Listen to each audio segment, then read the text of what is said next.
Hello everyone, मेरा नाम है मोहम्मद आबिद और फिर से एक नई प्रॉब्लम। और वो आपके क्लास 12 के फिजिक्स के पहले ही चैप्टर से है। द्विध्रुव आघूर्ण। द्विध्रुव आघूर्ण बोले तो मोमेंट ऑफ इलेक्ट्रिक डाइपोल। ठीक है, अब सर ये इलेक्ट्रिक डाइपोल क्या था बताएंगे, उसके बारे में भी। पहले क्वेश्चन को देखते हैं क्या है। संलग्न चित्र में यानी जो आपको गिवन डायग्राम है उस पर उसमें तीन चार्ज है। कितने चार्ज? तीन चार्ज, एक +2q, एक -q और एक -q। इस डायग्राम में इन तीनों कोनों पर, तीनों कॉर्नर पर रखे गए हैं। ठीक है, और एक इक्विलेटरल ट्रायंगल है क्योंकि तीनों साइड इक्वल है, तीनों साइड इक्वल है।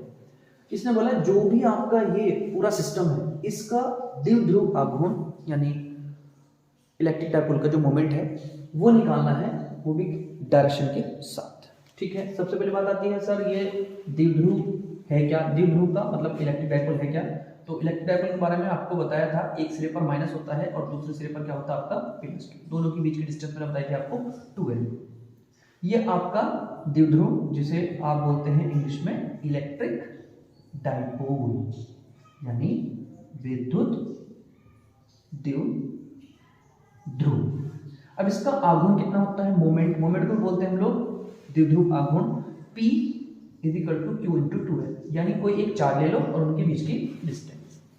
अब बच्चे कुछ कंफ्यूज हैं कि सर हमें तो नहीं दिख रहा, एक सिरे पर माइनस एक सिरे पर प्लस, यहाँ पर माइनस यहाँ पर माइनस और यहाँ पर +2q। तो आप इसे इस तरीके से समझिए, ये दो माइनस है तो दो कितने हैं? +2 भी तो हैं। ठीक है, यानी इसका एक प्लस इसके साथ है और इसका एक प्लस उसके साथ है, तब जाके ये क्या बने आपके इलेक्ट्रिक डाइपोल। कितने इलेक्ट्रिक डाइपोल? दो। एक तो ये इलेक्ट्रिक डाइपोल और एक ये।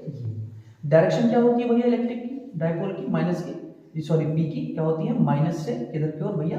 प्लस की ओर। ध्यान रखिए, ध्यान देंगे। ठीक है, इलेक्ट्रिक डाइपोल की जो डायरेक्शन होती है मतलब उसके मूवमेंट की जो डायरेक्शन होती है वो होती है माइनस से प्लस। ठीक है, अब सर क्या करें हम लोग, इस +2q को जो इसने +2q रखा है एक ऐसे कर लेते हैं, एक तो +q इसे और एक +q इसे। तो इस माइनस और ये प्लस, भाई डायरेक्शन इधर माइनस से प्लस, तो ये डायरेक्शन इधर गई, एक इसके साथ एक माइनस और एक प्लस, जिसकी डायरेक्शन इधर गई इधर गई। ठीक है, ये सर इक्विलेटर है, समबाहु त्रिभुज है। समबाहु त्रिभुज का हर एक कोण 60 होता है।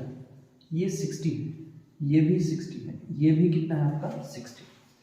अब दो लाइन अगर काटती है तो जितना ये वाला एंगल उतना ये वाला, वर्टिकल अपोजिट एंगल। ठीक है, ये आमने सामने वाले को जितना ये उतना ये हो गया, दोनों की वैल्यू सेम होगी। क्यों? -q + q -q + q। Sir कितना फार्मूला है? ये ना सर फार्मूला। तो मैंने इसे a मान लिया, इसे मैंने b मान लिया, इसे मैंने c मान लिया। तो एक ab हो गया विद्युत द्विध्रुव यानी इलेक्ट्रिक डाइपोल, एक हो गया आपका cb। तो ab का निकालते हैं पहले। ab का डाइपोल मोमेंट यानी द्विध्रुव आघूर्ण भैया P ए है ना, ये कैसे निकाला अपने ए बी का? तो इसे मैंने पी ए बोल दिया। पी ए क्या होता है फार्मूला सर? कोई एक चार्ज और उनके बीच की डिस्टेंस। तो +q, ये +q या -q, दोनों में से कोई एक चार्ज, तो मैंने q ले लिया। और उनके बीच की डिस्टेंस कितनी यहाँ से लेके यहाँ तक? सर a है तो q होगा। ठीक है भाई, दूसरा बॉन्ड किसके कारण?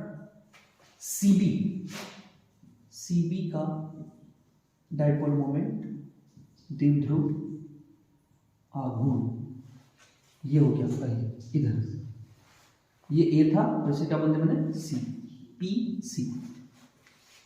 ये इधर जाएगा माइनस से प्लस, वो माइनस से प्लस इधर आएगा।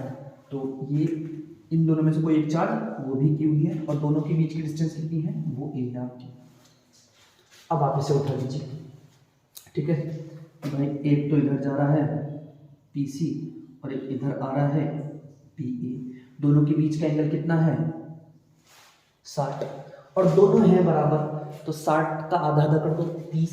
इस समय इनका जो रिजल्टेंट भागेगा उसका नाम मैंने p बोल दिया, तो ये भी 30 होगा और ये भी कितना होगा 30। आधा आधा क्यों? क्योंकि दोनों की वैल्यू क्या है आपकी? सेम। जितना pa है उतना ही कौन है आपका? pc।